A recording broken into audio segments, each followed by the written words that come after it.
There once lived a king and a queen, as many a one has been. They were long married and had no children.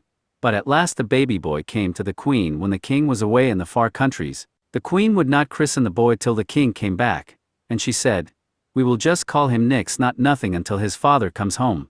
But it was long before he came home, and the boy had grown a nice little laddie. At length the king was on his way back, but he had a big river to cross, and there was a whirlpool, and he could not get over the water.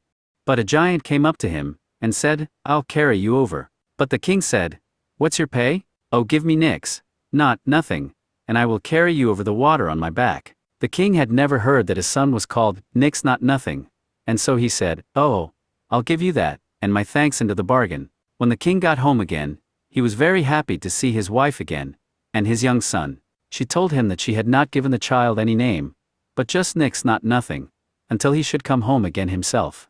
The poor king was in a terrible case. He said, "What have I done? I promised to give the giant who carried me over the river on his back Nix Not Nothing." The king and the queen were sad and sorry, but they said, "When the giant comes we will give him the henwife's boy. He will never know the difference." The next day the giant came to claim the king's promise, and he sent for the henwife's boy, and the giant went away with the boy on his back. He traveled till he came to a big stone, and there he sat down to rest.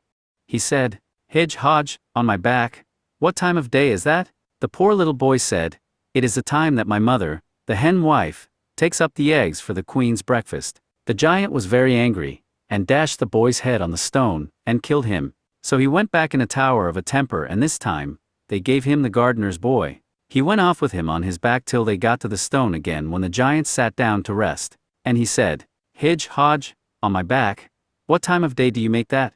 The gardener's boy said, "Sure, it's the time that my mother takes up the vegetables for the queen's dinner." Then the giant was right wild and dashed his brains out on the stone. Then the giant went back to the king's house in a terrible temper, and said he would destroy them all if they did not give him Nix Not Nothing this time. They had to do it, and when he came to the big stone, the giant said, "What time of day is that?" Nix Not Nothing said, "It is the time that my father the king will be sitting down to supper." The giant said, "I've got the right one now," and took Nix Not Nothing to his own house, and brought him up till he was a man. The giant had a bonny daughter, and she and the lad grew very fond of each other. The giant said one day to Nix Not Nothing, "I've work for you tomorrow. There is a stable 7 miles long and 7 miles broad, and it has not been cleaned for 7 years, and you must clean it tomorrow, or I will have you for my supper." The giant's daughter went out next morning with the lad's breakfast, and found him in a terrible state, for always as he cleaned out a bit, it just fell in again. The giant's daughter said she would help him, and she cried all the beasts in the field, and all the fowls of the air, and in a minute they all came, and carried away everything that was in the stable, and made it all clean before the giant came home. He said, "Shame on the wit that helped you, but I have a worse job for you tomorrow." Then he said to Nix Not Nothing, "There's a lake 7 miles long, and 7 miles deep, and 7 miles broad, and you must drain it tomorrow by nightfall, or else I'll have you for my supper." Nix Not Nothing began early next morning and tried to lave the water with his pail, but the lake was never getting any less, and he didn't know what to do. But the giant's daughter called on all the fish in the sea to come and drink the water, and very soon they drank it dry. When the giant saw the work done, he was in a rage, and said, "I've a worse job for you tomorrow. There is a tree, 7 miles high, and no branch on it, till you get to the top, and there is a nest with 7 eggs in it. And you must bring down all the eggs without breaking one, or else I'll have you for my supper." At first the giant's daughter did not know how to help Nix Not Nothing, but she cut off first her fingers, and then her toes, and made steps of them, and he clomb the tree, and got all the eggs safe till he came just to the bottom, and then one was broken. So they determined to run away together, and after the giant's daughter had tidied up her hair a bit, and got her magic flask, they set out together as fast as they could run. And they hadn't got but 3 fields away when they looked back, and saw the giant walking along at top speed after them. "Quick, quick," called out the giant's daughter, "take my comb from my hair, and throw it down."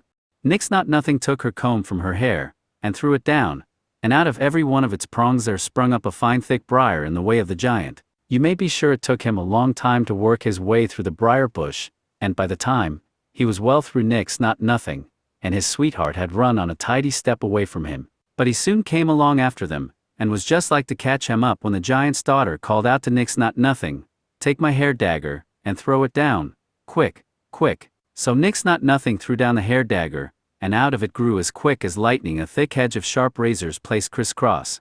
The giant had to tread very cautiously to get through all this, and meanwhile the young lovers ran on, and on, and on, till they were nearly out of sight. But at last the giant was through, and it wasn't long before he was like to catch them up. But just as he was stretching out his hand to catch Nix Not Nothing, his daughter took out her magic flask and dashed it on the ground. And as it broke out of it welled a big, big wave that grew, till it reached the giant's waist, and then his neck, and when it got to his head, he was drowned dead, and dead indeed. So he goes out of the story. But Nix Not Nothing fled on till where do you think they came to? Why, to near the castle of Nix Not Nothing's father and mother. But the giant's daughter was so weary that she couldn't move a step further, so Nix Not Nothing told her to wait there while he went and found out a lodging for the night. And he went on towards the lights of the castle, and on the way he came to the cottage of the henwife whose boy had had his brains dashed out by the giant. Now she knew Nix Not Nothing in a moment, and hated him because he was the cause of her son's death. So when he asked his way to the castle, she put a spell upon him, and when he got to the castle, no sooner was he led in than he fell down dead asleep upon a bench in the hall. The king and queen tried all they could do to wake him up, but all in vain, so the king promised that if any lady could wake him up she should marry him. Meanwhile the giant's daughter was waiting for him to come back, and she went up into a tree to watch for him. The gardener's daughter, going to draw water in the well, saw the shadow of the lady in the water and thought it was herself, and said, "If I'm so bonny, if I'm so brave, why do you send me to draw water?" So she threw down her pail, and went to see if she could wed the sleeping stranger. And she went to the henwife, who taught her an unspelling catch, which would keep Nix Not Nothing awake as long as the gardener's daughter liked. So she went up to the castle, and sang her catch, and Nix Not Nothing was wakened for a bit, and they promised to wed him to the gardener's daughter. Meanwhile the gardener went down to draw water from the well, and saw the shadow of the lady in the water. So he looks up and finds her, and he brought the lady from the tree, and led her into his house. And he told her that a stranger was to marry his daughter, and took her up to the castle and showed her the man. And it was Nix Not Nothing asleep in a chair.